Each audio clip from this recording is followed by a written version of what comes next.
Episode 1, The Last Step Inside Bhangarh Fort.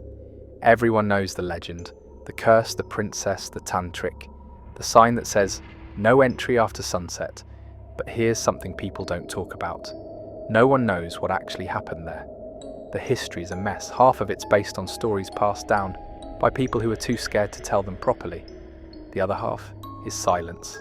And in that silence, things hide. This story isn't about a haunted fort. It's about someone who went looking for answers and didn't come back. Anaya Singh, historian, researcher, the kind of person who rolled her eyes at ghost stories and carried a pocket-sized copy of the Indian Constitution. She took a grant-funded trip to Bhangarh 3 years ago, said she was doing a short doc on the myth of curses in Mughal-era sites. She went in, alone. She never came out, no body, no clear trail, no phone signal, no emergency call. Just her backpack, found a few meters past the main arch. Her camera was in it. The footage was incomplete. A few clips, some interviews with locals, and one final recording. That part was never made public. Her family requested privacy. But last month her younger brother Arjun received an email.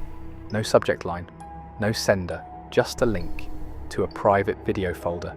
Inside one file, labelled for Arjun. It was her, Anaya, sitting somewhere dark, not crying, just tired. Her voice was quiet. She said, "If you're watching this, it means I didn't make it back. I don't know what day it is anymore. There's no signal. My watch stopped. I don't even know if I'm above ground. The layout of this place doesn't make sense." She paused.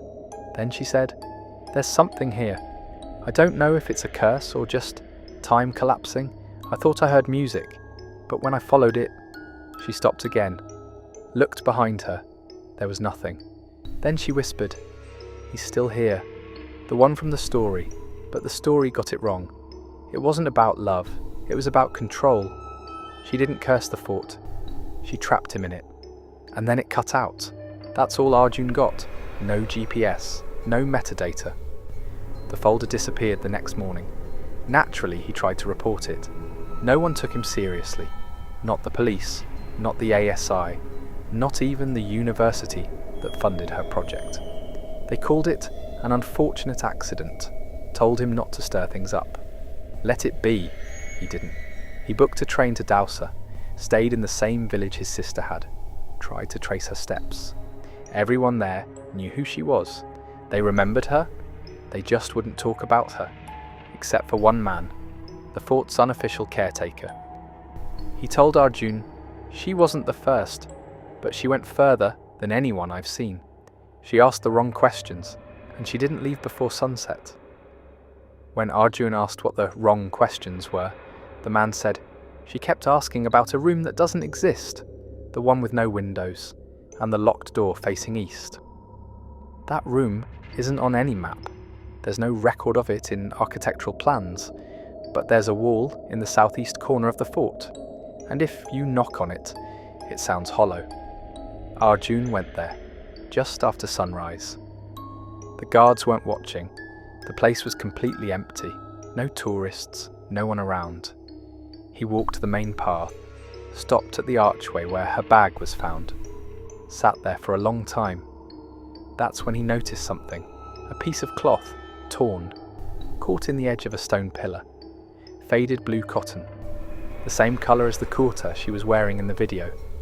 It had been there a while, dirt crusted into the folds, but unmistakably hers. And that's when he felt it. Not fear, not even cold, just this pressure, like the air had weight, like the fort was holding its breath. He turned to leave, but he heard footsteps, software. Then the voice, faint, familiar. "Arjun," he stopped. It was her voice. No question, no echo, clear.